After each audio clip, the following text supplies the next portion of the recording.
Napa nonsia adehimai mame mamunyina chi ema wakwa ba enne eye wokwada nopa kasebo edikan ewo XTV eso ene yedi ebro enne eyo sanabo somli de toso don san wa fimpimye ne edunumienu no emo ensema yedi bro enanope edoso papa peye na poso ne bi ene se sami jemfi ede atudwa se wotna se na wodwene ho a wonti accident a aban we won pese obeji atom se womo ena mo ntimi tutu ne meye enenti ena yesi kasem edriga na abinidom nyina na wode hye wobi wo kye wo se sa so ban no womo njan de womo ena mo sai niema na ewo sa nsem yi mu no wopani ba kwa wono nso kopie mu ewo mampani atena ya wono nso edi wokinkima pa wo yepani pa ewo honom miracle aboagen so de atodwa ese de ekoso ewo man mu oman Ghana mu no yentimi ka na yenjai se dia ekoso wo wiase nyina na manu sinti ena Ghana nso yenso yesa etimi asobe so chemo se sikasem enkoyi no enye Ghana nkwan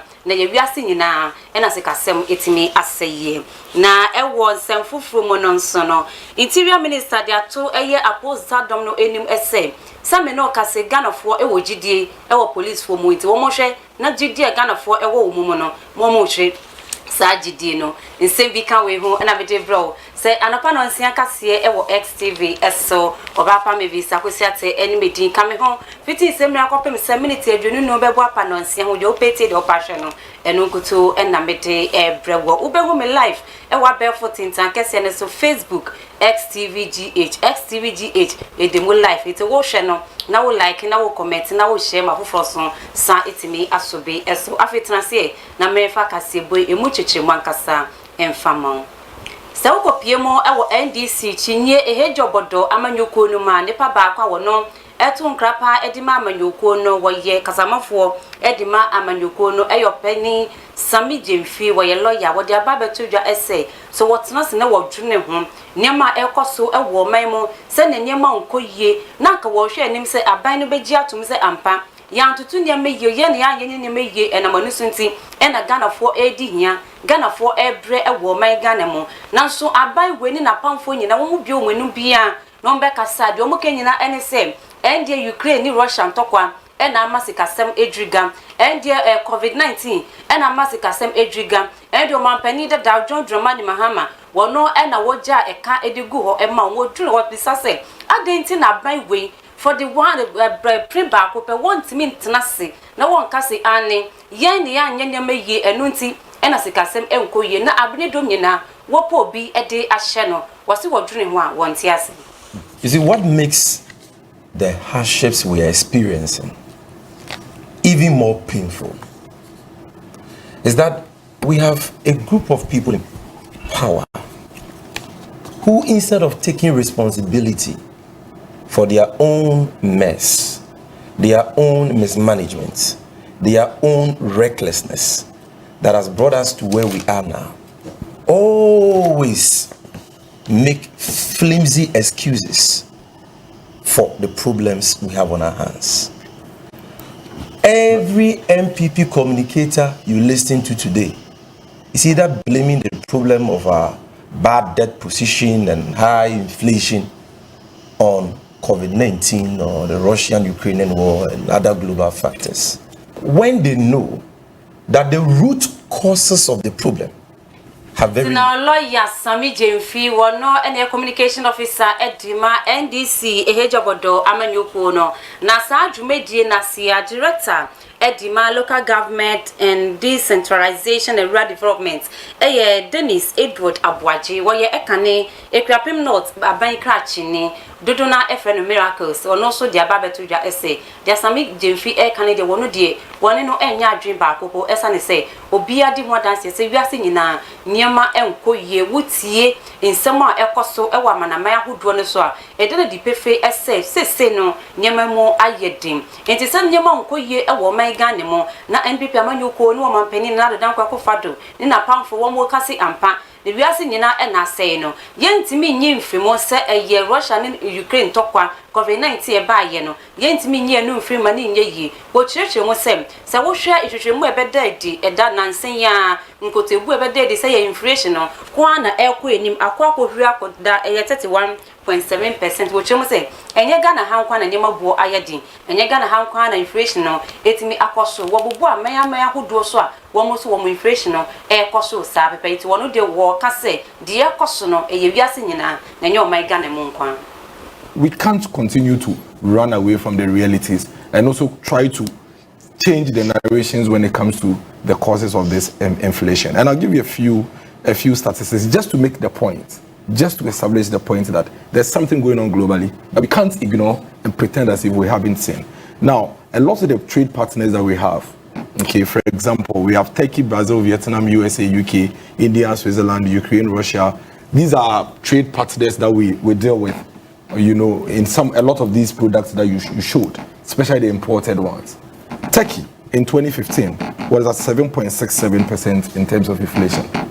2016, Turkey was at 7.78%. In 2022, Turkey is at 79%. The question is, what is causing Turkey's rise in inflation? Brazil in 2015 was at 9.03%. In 2016, Brazil was at 8.74%. In 2022, Brazil is at 10.07%. US is at 0.11%, 0.12% in 2015. In 2016, US was at 1.26%. In 2022, the United States of America, one of our major trade partners on the globe, is at 8.52%. And the final one that I'll mention is the United Kingdom. They were at 0.1% in 2015. 2016, they were at 0.7%. And then in 2022, they had 9.4%, 40-year record. Now, the point here is, the point I'm making with this is, what is driving these inflations in these countries? It's the same thing driving the inflation. No, ni power kasai Dennis Edward Abwaji, wano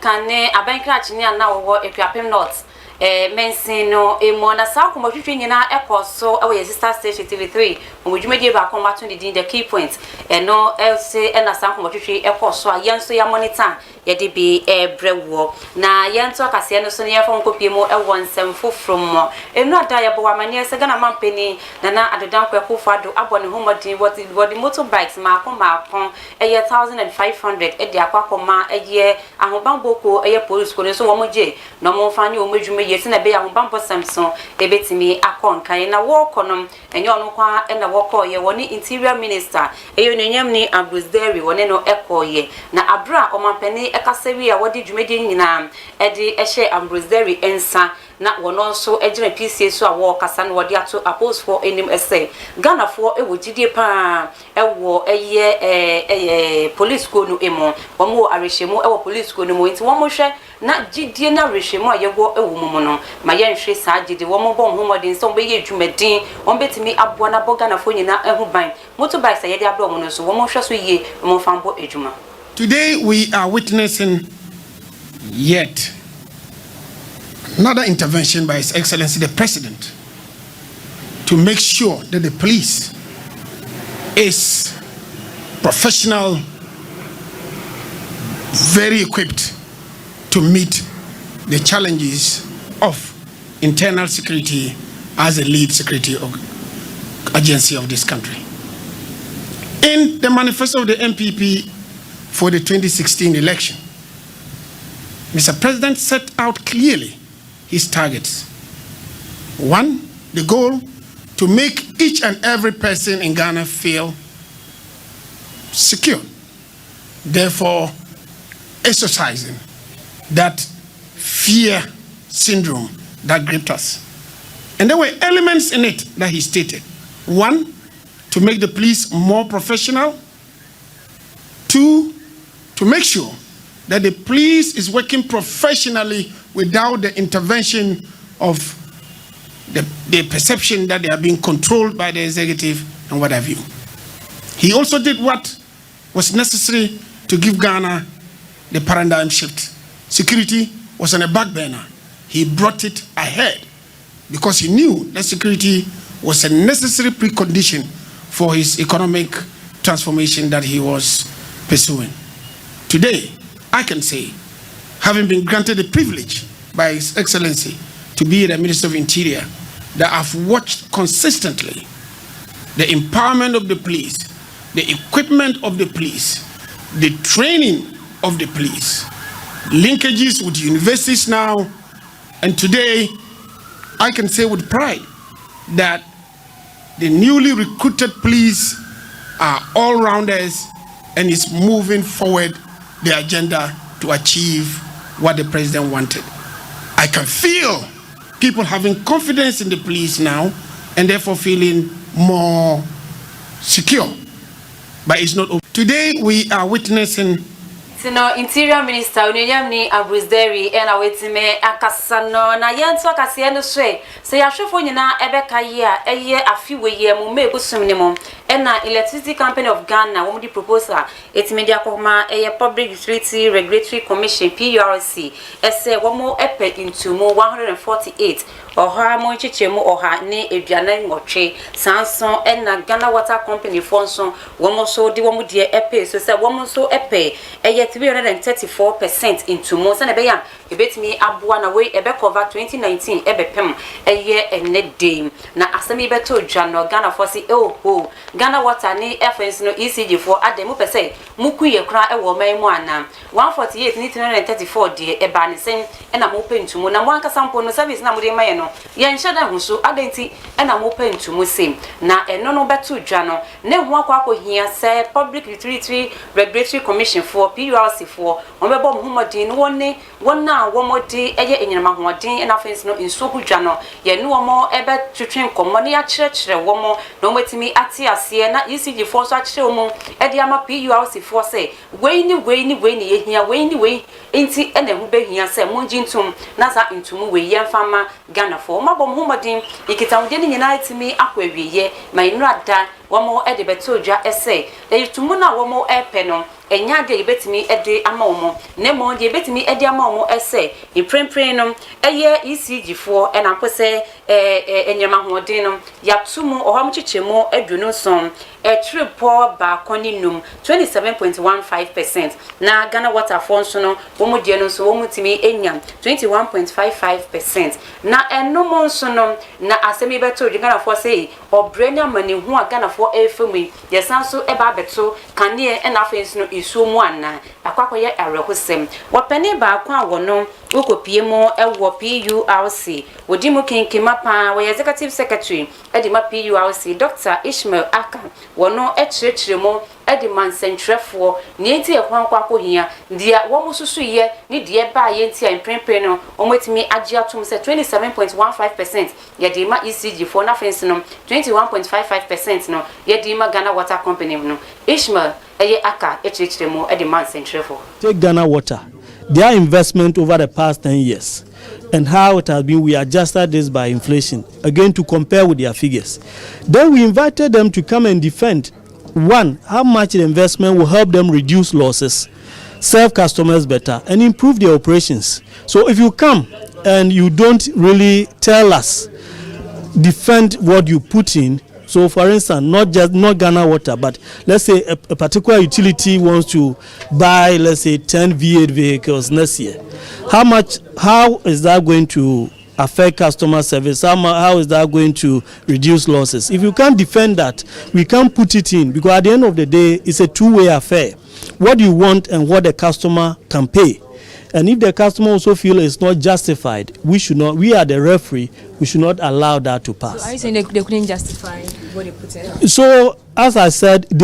some of them, not everything. So, not that they didn't justify. Yes, I need this, but why do you need it? Okay, when we get it, it will enhance my operation. How will it affect your operation? So these are questions we asked. So most of them justify most of the investments, but some of them we had to take them out. I wouldn't say sound to me a woman a day abano woman age say ebe ko dia kwa ko maye na ye yusu nyama hodin e wo ye mfiefie ye na ye yusu nso e wo ye mfiefie e bia ye di nu aduane ye de hwade e de ye niamma no yen e na sa entumui e ko e dia na big companies and factories ahodo ne de wo mo de enka wo mo ne no ene yesa so ebisa ne se wo beye den no metimi ehun sunsun ye anaposo betimi ede ate woma wo se woma mo ye lifeline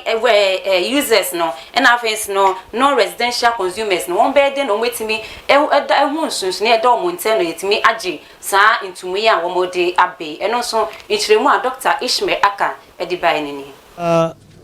Working with ECG to address two things: one, businesses in the house, and two, lifeline consumers who live in compound houses. So with the lifeline consumers who live in compound houses, I think what ECG wants to do is to implement what we call load limiters. When it comes to businesses that are operated in the house, I think we're also working with the ECG. They've started doing meter audit to know what you are even using the power for and all that. And after this audit, I think that some of these benefits can be rolled up. They can be charged as non-residential. Executive Secretary Edima PURC Dr. Ishmael Aka and awetimi achichimo ede amayeno na enrada yene ekobo infoni ni video bi eso ewa ba for tentan kese ne so ni nyina NSA Ghana phobia womo esuade ewo Morocco womo the scholarship ena esuade aban no ena ebo womo hoka nanso womo de aba betodwa ese beye busum maako eye nwotwe aketua fees e wosa aban no etuade ma omo metimi enya suen hono ewo Morocco honom no enya de yede ma omo nti edan po a womo edemo ne obedi akwakoya roho sempa papa prepre eyade a ye pam womo na womo de atodwa ese we de ni manim heya na womo de fan central for so say aban no wombe ye omo wansan se bebi omo obi krom obi manmo go how de akwakoya how kese pa omo ye school for omo suade omo enye dwuma ene womo ye aban no so ene de womo ekọ intaban no wombe ye omo emoa eskase eto asansem so ediamo Adisuafo beye ahanu ani aduonum ana Ghana ban ede omukọ Morocco a omukọ akosua de sika Ghana ban ede mo no efiri America fo sika no $250 ede kọ $450 bosumi bia eno ana mo de bo mo ho bra beye bosumi anwotwe ani de enya de omusika no ekobie mu aka ho bi ama ba bi omo ti nyina no yatutu omo afiri ho sisi ade asore dan mu ana mo de omo mattress to a no madaso omo kirem a adidie mu aye dinye pa Araho sam ne say pano a yade emomo a wo mo ho ekiro mo a wo mugu baabi no eno bi ana mo wi omo ho ekokodie sisi ntimi to aduane di ye dan ye timu nyina ye tutu ye kwa wantin ebim de da so de en baby bebre since is school for sere ansa no modi ye ko for amusu ye school for mfruku for so enchen ye ko sere ni akobo bosan ye de to di se posi ye yare ya na Ese me patches abrego say school for abaya basi misuade ahunde kwa muchire si enti de basi kan na se e basi awofo hudi e koso na afenso e basi Ghana fo nyina ye yamwa na ban ti ene no ba pepoa enye saade ayentimi ebimu ade ato edwa say dodo na agentete awia na nke ediso mo saade omani ekyeremo emaimu nanso enam so mo de dan ka ene eka nketinketi bi ediso mu tua wo hansa na mabanti no ya gye omo aboso omo abrabo ana ye popra this is school for every school for some be fie be poa o man economy ni o man kanko o every school no say so mo kwana so mo ba if we say o matana dem sa go so ni mo twini aban ni mo music o di be tua dan ni kan no flu abakana this is bi mo e de mo passport akosia wo a e ye kire so mo nya MFE betua mo rent wa hase Edisiafo echirema anamon biara umotu akwa Ghana mission ewo Rabat senka mwa bi befiri hwa bani nyina no ayehwebuada sisi ade se empanfo ammo a ekom ana bekom enteno adisuafo a womo edi aban na akasa de womo ekọ Morocco se womo nkonom kosua ade no na womo mra omomro man mu beboa wo man no ena ometimi aka wo makosem edi atren central for nten Ghana ban wo tie mpanifo awodo so 8 awofo no so 8 mu ahodo bia ebetimi enya no yemfa ma wo se ne be ya wo mo asetene mu so ebetimi akonkan ede ama wo mo menjira wo mo semusene na pe kasi am wode ma no me fe ni nyina mfensi aseda kese enkonfa ma wo sa wonya bre enya daje na wo hwe XTV ya no pa no nsia kase wo me live e wo Facebook XTVGH anope memfa sedam fama chichi beauty salon sebra sawuti na opese wo ye search na opese wo ye ma so opese wo bo ade bia opese wo ye pedicure manicure makeup na opese wo ya wase wo ho edima ukwa akoye wedding engagement outdoor program biara okwa akoye opese wo siese wo kama no bo madia na fra chichi wase wo ye home service bi wo bia obeba ho no ma ba be ye ne kama pa edi ama ofre no e was 0547254078 0547254078 Samsung ayet patient sebra chichi esiese wenim kama waye wuti ama ofefefe no obehia atade efefefe na wet media share edi akaho akọ program awo ko ayet nsese emani memma nyema wopam imofra ne penifo wopam ebi nso a wo pese wo sua de pama waye krado papa so wo be kire wo se we mfa ho eni bebi a wo de fa ne bufre ne keke na fa nyema no send no wo be ye ne fefefe no wasanso edi asende o mpe we edi na wo pe ayet question se frɛ no e was 0242389851 0242389851 Jojina camera nechi emami anope e DJYX Fresh boy ba ko pe ukopie mu e wo MC a won so ade twa mitu e yellow abra Bismarck nso e tanichi ni pokuchin sem ya go krata so ma me bekin kan edima wo e Zainab Hassan executive producers no e na najwa sapoma na fence no openi samituga me amakin kan edima wo e yo baba Mavis Akosia ate me da wase emomo ene hwe me sorry so magudie mo nsem nua bema waye krado papa de ekoso no mabobbo ni nyina no a wode ebro nti mo afide no enda he me da wase emomo ene hwe